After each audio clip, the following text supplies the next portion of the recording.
had a big heart. He had a genuine quality. Like, he never forgot where he came from.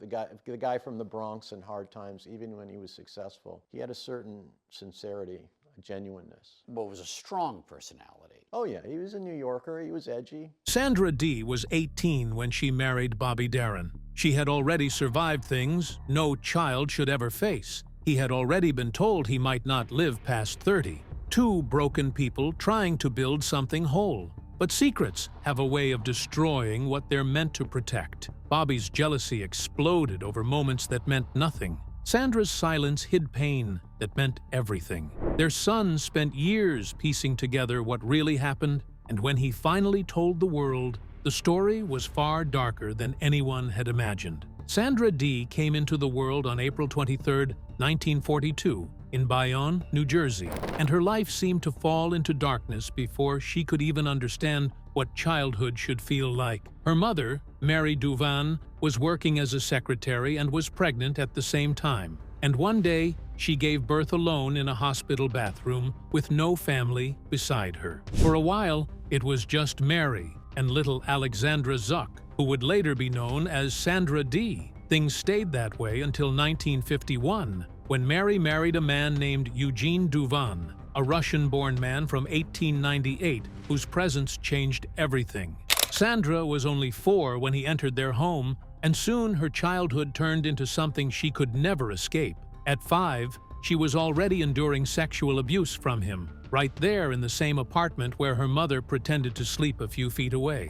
Every night she was forced to sleep between her mother and her stepfather. There was no privacy, no safety, and no way out. Sandra would speak about it years later, but at that time she carried it in silence, while the world saw a sweet little girl with bright eyes, and no one imagined the truth behind her smile. As the years passed, the abuse grew worse. By 8, it became full assault, and she was still trapped between them in that small apartment every night. This continued until 1956, the year Eugene died, and Sandra was only 11. The trauma carved itself deep into her, and by 12, she developed anorexia. She was 5'4", but weighed only 80 pounds. Doctors tried to help by giving her amphetamines to stimulate her appetite, not knowing they were planting the seed of an addiction that would follow her for decades. Her mother discovered the abuse, but chose a cruel denial instead of protection. She told Sandra that she had seduced her stepfather. Then she forced her into child modeling, as if money mattered more than her daughter's safety. By age 8, Sandra was posing for covers of Teen Life and Good Housekeeping. She earned $78,000 a year by 11, but she had no control over any of it. Her mother took everything. Sandra was breaking inside, but her mother kept pushing her forward, refusing to listen to anything except the sound of money coming in. The way Mary reacted made things worse. She didn't just refuse to believe Sandra. She erased it from her mind completely. And even when Sandra confronted her before Mary's death in 1988, she denied everything again. She repeated the same cruel idea. You seduced him. That lie shattered Sandra over and over, leaving her with the guilt of something she never asked for. Because of that denial, Sandra grew into a teenager struggling with anorexia, alcoholism, and depression. Her addiction to amphetamines started at 12 and stayed with her most of her life. Later, she suffered kidney failure in 2000 and spent 4 years on dialysis before dying in 2005 at 62. Her son, Bobby Darin, finally revealed the full truth in his 1994 book, Dream Lovers, and only then did people understand how much pain she had carried behind her Hollywood glow. Her life as a model had already turned into a nightmare long before Hollywood ever found her. At 4, her mother pushed her into modeling in New York City. By 8, she was doing 50 fashion shows a week and earning $100 a day. In the early 1950s, that was a small fortune. Today, it would be over $1,000 a day. But the money never came to her. It went to her mother. And every night, she returned home to the same terror. When she spoke about it years later, she admitted she was close to ending her life. Her body had been trained to stay small. She barely knew how to eat. After so many years of being forced into a childlike image, she had to relearn how to feed herself. By 1956, she earned $75,000, which today would be nearly $870,000, and none of it eased her suffering. Her path to Hollywood began when she was 12. A single photo shoot caught the eye of producer Albert Zugsmith, and he signed her to a Universal Studios contract. She made her film debut in Until They Sail in 1957, when she was 14, though her mother lied about her age to avoid child labor rules. Her mother controlled every decision, every paycheck, every moment. Sandra was already a professional, but she had never been allowed to be a child. And the pressure only grew stronger as Hollywood began to claim her. By 16, she starred in The Reluctant Debutante in 1958 with Rex Harrison.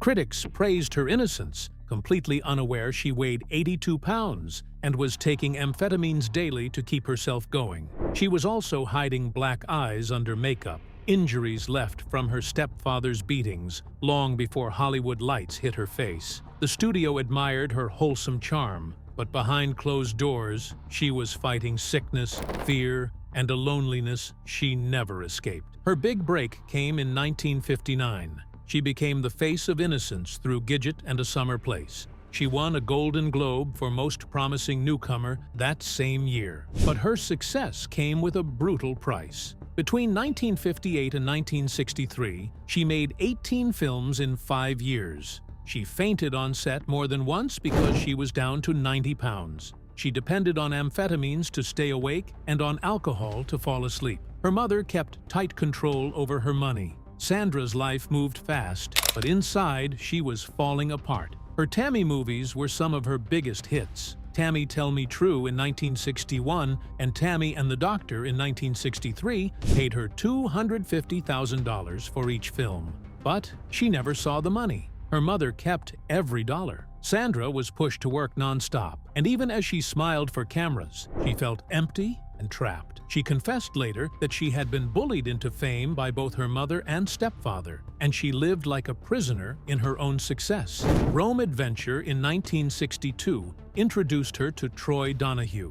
Their connection was strong, and for a moment, she felt something warm in a world that had been cold since her childhood. But when her mother discovered the relationship, she ended it by cutting Troy out of Sandra's life. At 19, Sandra collapsed from the pain. She tried to end her life with pills. The world never heard about that moment, but it marked the point where her emotional wounds became too heavy to hide. Her marriage to Bobby Darin added even more layers to her story. They filmed If a Man Answers in 1962 while she was 4 months pregnant. To protect her public image, the studio arranged for a secret abortion. It happened quietly and illegally, and it scarred her for years. She carried the pain alone, pretending everything was fine because Hollywood demanded a perfect picture. By 1963, she was slipping toward a breakdown. The studios kept pushing. She kept collapsing. Amphetamines kept her awake.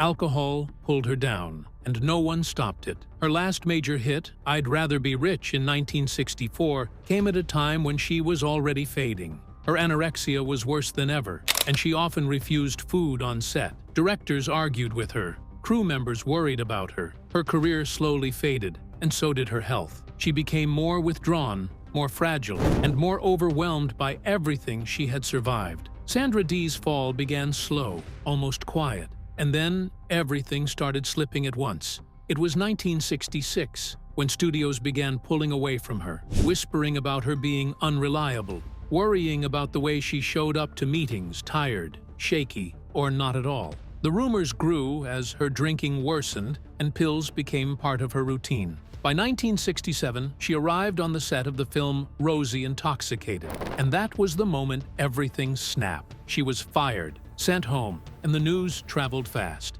The girl who once ruled teen box offices now struggled to land even small TV guest spots. It felt like the whole industry had turned its back on her, and every closed door pushed her deeper into addiction. Her divorce from Bobby Darin made the loneliness heavier, and soon she was fighting depression, anorexia, and the feeling that she was disappearing from the world. By the late 1960s, the same girl who once earned $75,000 as a child model was barely working at all. watching Hollywood slip away while her health broke down piece by piece. The firing from Rosie became a shadow she could not escape because it confirmed what the studios already feared. They knew she was struggling. They knew the addiction was pulling her off balance, and they began blacklisting her quietly. By the time she tried to bounce back, the room she once walked into with confidence fell silent the moment her name was mentioned. She tried to take any work she could get, but the small roles did nothing to fix the damage.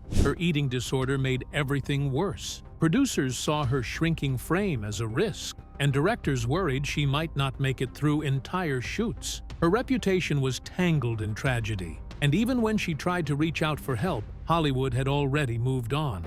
It was heartbreaking because she wanted to work. She wanted to prove she could still shine, but the weight of her struggles made every step harder. She tried again in 1973 with a stage play called The Dumb Blonde. It was her chance to climb back, her chance to stand on stage and feel the lights again. But her body could not keep up with her will. She weighed only 76 pounds due to years of anorexia and malnutrition. One night during a performance, she collapsed in front of the audience. People gasped. The curtain dropped. She was rushed to the hospital and diagnosed with severe kidney damage. She later said she had to learn how to eat all over again. That moment exposed everything she had fought to hide. It showed how deeply the illness had carved into her life, and it marked the end of her chance at a real comeback. The toll on her body was too high, and the collapse became a painful reminder of how far she had fallen from her earlier days as America's sweetheart.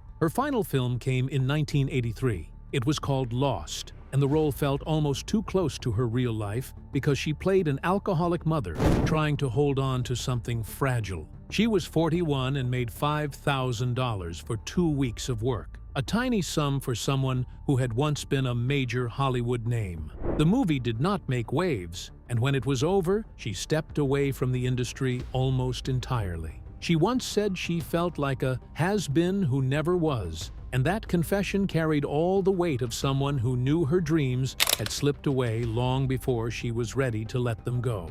After that, she lived quietly, battling health issues and retreating from the public eye.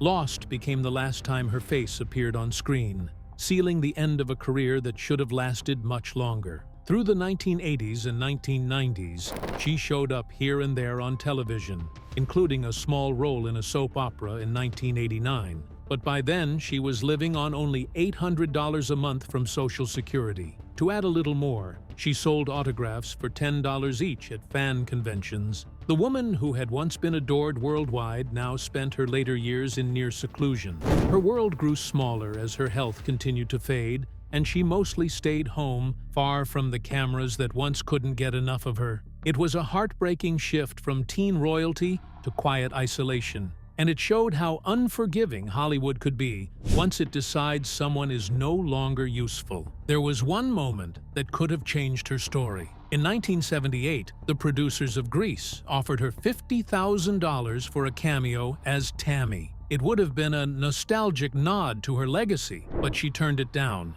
She weighed 110 pounds at the time and believed she looked fat after recovering from anorexia. Her self-image had been broken for so long that she couldn't see herself as the fans saw her. She felt ashamed, unworthy, and afraid she wouldn't look right on screen. So she said no, not because she didn't want the chance, but because her inner battles drowned out her confidence. The offer slipped away, and with it went one more chance to return to the spotlight she once owned so easily. While Sandra's life was filled with heartbreak, Bobby Darin's story carried its own storms long before they met. He came into the world on May 14, 1936, inside a Bronx poorhouse. His mother, Nina Casotto, was only 16. To protect her, the family created a story that lasted decades. Bobby grew up believing his grandmother was his mother and his aunt was his sister. The truth about his father was never revealed to him.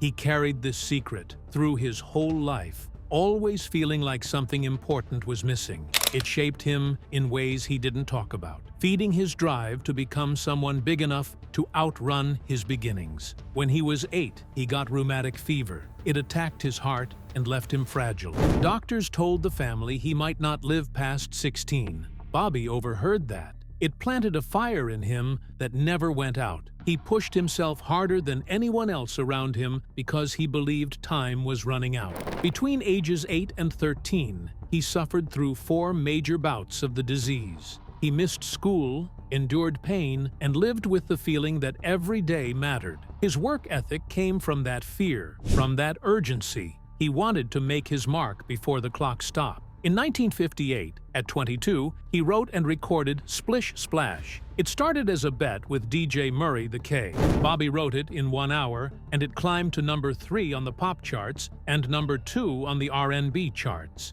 It sold over 1 million copies and set off a chain reaction. Soon he followed it with Queen of the Hop and Plain Jane, songs he wrote himself while still battling his heart condition. He kept going because the fear of losing time pushed him forward every moment. Then 1959 arrived and changed his life. His version of Mac the Knife stayed at number 1 for 9 weeks. It sold 2 million copies and won him 2 Grammy Awards, including Record of the Year and Best New Artist. He was 23 and became the youngest headliner at the Sands in Las Vegas with a contract worth $1.5 million. But success came with a price. By 1960, he had collapsed on stage 17 times. He often needed oxygen between performances. His body was failing, but his ambition refused to slow down. In 1961, he starred in Come September and stepped into acting success. He negotiated a $200,000 salary plus half the film's gross points, earning around $7 million.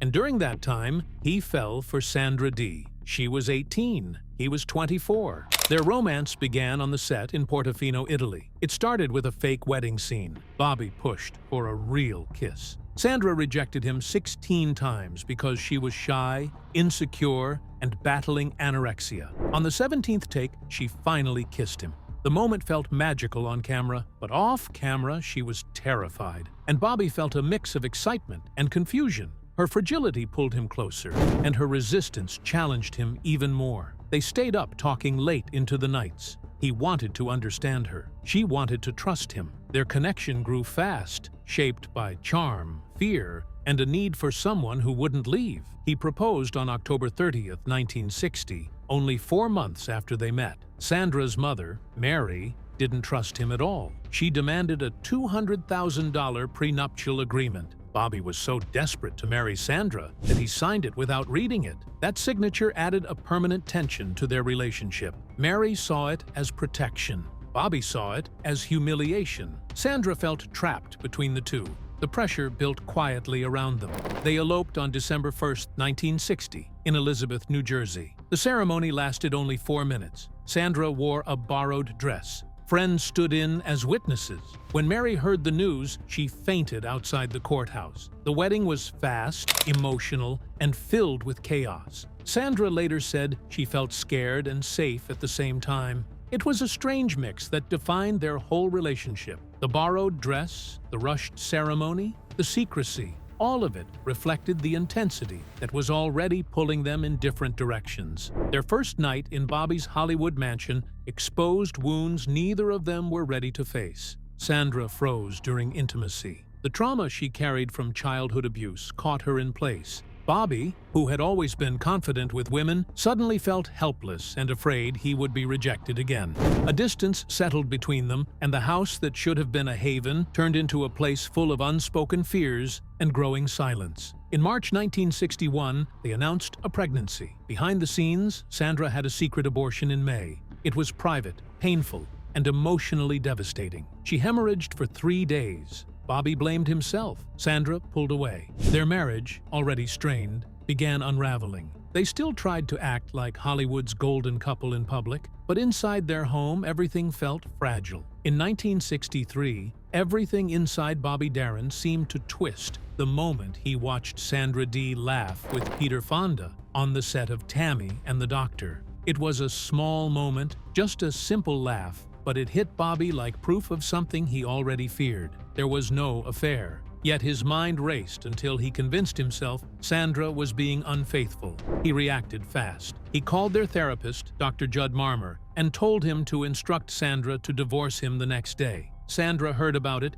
and flew to New York in a panic. She confronted Bobby through tears, and he acted like he knew nothing. He brushed it off as a misunderstanding. They made up, but something inside her began to crack. That was the moment she started drinking vodka straight from the bottle, trying to quiet the storm that jealousy had created inside their home. As time moved on, their life in Las Vegas made everything heavier. Bobby's residency pulled Sandra into a strict routine where she had to attend every 2 a.m. show, always polished and smiling. But the emotional weight she carried made it hard to hold herself together, and she started showing up drunk. One night, she couldn't hide it. She heckled him from the audience, and Bobby snapped back at her in front of everyone. Their shouting filled the room, shocking the crowd. Moments like that turned into patterns that kept circling them, stretching their marriage thinner and thinner until the cracks could no longer hide. Inside those cracks lived something even deeper. Sandra told a close friend that Bobby wanted a level of closeness she couldn't offer because the memories of what her stepfather, Eugene Duvon, had done to her since she was 5 never left her. She never told Bobby, so he thought she was rejecting him on purpose. That misunderstanding kept cutting at both of them, adding more distance than either of them knew how to repair. Years later, she told her son, Dodd, the full truth, and he finally understood why she seemed to fold into herself whenever she felt pressured or afraid. When Dodd was born on December 16, 1961, it looked like their marriage finally had something steady to hold on to. But by 1963, Bobby's heart attacks arrived like sudden shadows, 3 in a row, shaking his sense of safety. He became more controlling. He grew afraid of leaving Dodd without a father. His fear tightened around the family and around Sandra, adding pressure to a relationship that was already slipping. Then came April 1966, the night that broke whatever was left. Sandra was at a Hollywood party, hosted by Joan Collins and Anthony Newley. She spoke to Warren Beatty for 5 minutes at the buffet. That was all it took. Bobby saw it from across the room and let jealousy take over again. He called Dr. Marmer and said the divorce was effective immediately. Sandra tried to explain, but he cut her out instantly. The hurt was fast and cold. The gossip columns got hold of the story, and Sandra later said Bobby could turn off his love as quickly as flipping a light switch. That night was her 24th birthday, and everything collapsed before the candles could even cool. Sandra tried calling him afterward, but he hung up each time. By March 1966, she filed for legal separation, citing mental cruelty. She received a settlement of $250,000, a huge amount then, but lost primary custody of Dodd. The court battle pushed her deeper into drinking, as Bobby used her alcoholism to gain custody. She only saw her son on weekends, and each visit reminded her of what she had lost. Their divorce became final in March 1967, closing a chapter neither of them was strong enough to survive. Only 3 months after the separation, Bobby remarried Claudine Longet, Andy Williams's ex-wife. Sandra learned about it through the newspapers. The shock crushed her, and she reportedly attempted an overdose soon after. It felt like both of them were spinning without control. His impulsive remarriage and the quick annulment showed how unstable he had become, while Sandra's breakdown showed just how deep her pain ran.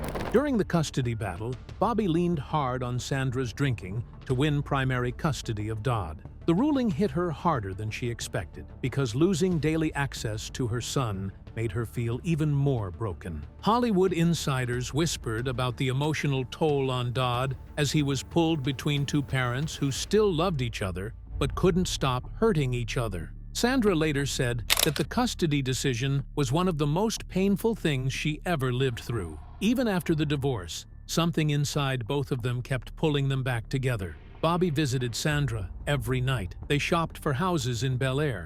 They talked about starting over, but jealousy still lived under Bobby's skin, and the trust between them had been shattered too many times. They wanted to rebuild, yet no matter how much they cared, they couldn't move past the damage. And beneath all of this was Sandra's childhood trauma, still buried in silence. Dodd Darin's book reveals that Eugene Duvon had abused her from age 5 into her teenage years. Sandra's mother, Mary, had known and ignored it, chasing Hollywood dreams instead of protecting her daughter. This pain stayed hidden for decades. Sandra once told Dodd she felt dead inside after the attacks. The abuse shaped every part of her life, from her anorexia that began at age 9, to her alcoholism, to her inability to trust love. Fans saw a wholesome star. They never saw the child who had been wounded long before fame. Bobby carried secrets of his own. He never knew his real father. His mother, Nina, and grandmother, Polly, kept the truth hidden. He grew up believing he might die young because of rheumatic fever, which left him emotionally distant and restless. He felt like life could vanish at any moment, and that urgency pushed him forward but kept him from getting close to anyone. DNA testing in 2020 revealed his father was Emilio Milton Lepore, who died in 1965, long before the truth surfaced. Bobby's need for control, his jealousy, his temper, all came from the fear he carried since childhood. After the divorce, Sandra finally told Bobby everything about her abuse in 1968. She recorded it on tape. Bobby cried and said he would have understood. They began planning to remarry because the love was still there, even after everything. But his heart condition grew worse. He died in 1973 before they had the chance to try again. Those tapes, found years later, revealed how much they meant to each other and how much was lost because they didn't know how to share their pain when it mattered. Hollywood did its part in hiding the truth. Sandra's good girl image was worth millions. Studios protected the Tammy and Gidget franchises, forcing her to smile while hiding abortions, eating disorders, and addictions. She was threatened with career consequences if she revealed anything real. Her mother supported the cover-up, choosing fame over her daughter's safety. All of this pushed Sandra deeper into her private battles until she could barely hold herself up. Dodd Darin later said both his parents were too damaged to survive together. Sandra carried trauma that froze her from the inside, while Bobby lived with the fear of a short life and the ache of abandonment. They loved each other, but their secrets were too heavy. They drowned in them. On December 11, 1973, Bobby went into Cedars-Sinai Hospital for his 6th open heart surgery. A recent dental visit without antibiotics had triggered a serious infection that weakened him more. Surgeons worked for over 6 hours trying to save him, but he never woke up. He died on December 20th, at just 37. His body was donated to science, just as he had asked. Sandra was there, holding his hand as the machines went silent. Sandra's life spiraled after his death. By 1975, she was drinking a quart of scotch a day. Her childhood abuse, Hollywood pressure, and years of hiding pain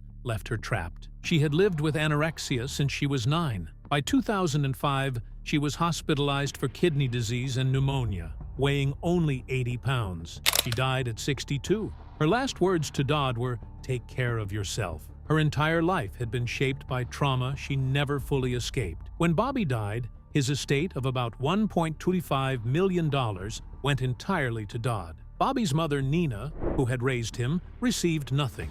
She lived in poverty, selling autographed photos to get by, refusing to appear on reality TV despite offers. The money didn't heal anything. It only highlighted the fractures in the family.